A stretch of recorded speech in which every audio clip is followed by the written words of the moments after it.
An Aramean soldier, however, randomly shot an arrow at the Israelite troops and hit the king of Israel between the joints of his armor. Hey friends, welcome to my Christian comedy channel. I believe God has a sense of humor, and we are allowed to enjoy it as we read scripture.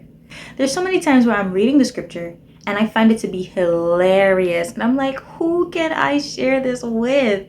So I've created this channel so that I can share that with you. If you're interested in learning scripture while seeing the humorous side of God, this is the channel that you want to subscribe to. And if you're looking for more Bible study related content involving inductive studies and interpretations, then you want to check out my main channel. So without further ado, let's have some fun reading scripture. Today, we're going to be reading from 1 Kings chapter 22. We're going to start from verse 29 and read through to verse 38. And we're continuing from where we left off last week. We're reading from the New Living Translation. And it says, So King Ahab of Israel and King Jehoshaphat of Judah led their armies against Ramoth-Gilead. The king of Israel said to Jehoshaphat, As we go into battle, I will disguise myself so no one will recognize me. But you wear your royal robes. So the king of Israel disguised himself, and they went into battle. Meanwhile, the king of Aram had issued these orders to his 32 chariot commanders. Attack only the king of Israel. Don't bother with anyone else. So when the Aramean chariot commanders saw Jehoshaphat in his royal robes, they went after him.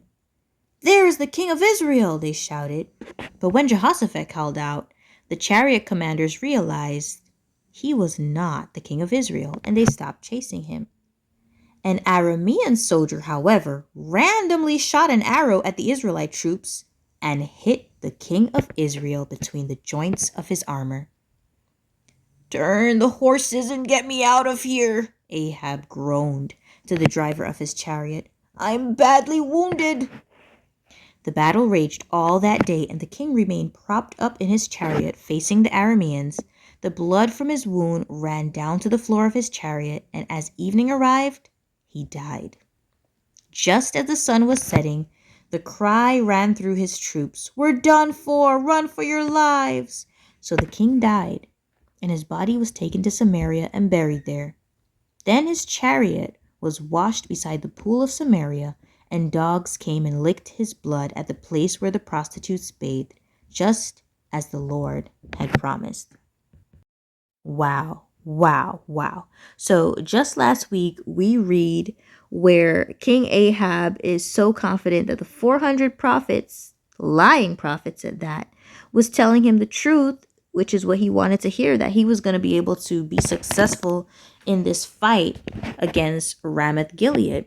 But the one true prophet said, mark his words, the king is not going to come back alive. And that exactly is what happened. And if you notice, King Ahab even tried everything, every physical thing possible to avoid this prophecy coming to pass. What did he do? He didn't wear his royal robe so they wouldn't recognize him. He was fully suited in his armor. He had everything set out. But at the end of the day, when the word of the Lord goes forward, it is so. It's going to happen. And so even though he was all suited up and nobody even recognized him, an arrow still was able to go through a little crack in between his armor, where both armor parts would be joined together. That little gap right there was just enough for that arrow to get in there and pierce him so that he bled out and eventually died later that day. We should learn from this to take heed when the Lord speaks. Trust that he knows better than us, and even though our way may seem more pleasurable, that his way is still better. Because if we refuse to listen to what he has said, the consequences are ours to bear. And also, don't underestimate the power of a true prophet of the Lord and the word that comes forth from such a person. And when it comes to obedience and service to the Lord, it's not majority rules. It's truth and integrity and righteousness that rules, because that one single prophet had truth, he had integrity, he had righteousness, and he was correct. And all 400 of the other so-called prophets told lies. And I can imagine that Zedekiah, when he heard what had happened, he ran somewhere to hide in some secret room, just like the prophet said, because he was right there with the lying prophets on their team. I hope you enjoyed today's scripture reading. What passage would you like to hear next? I'm already excited about the next one.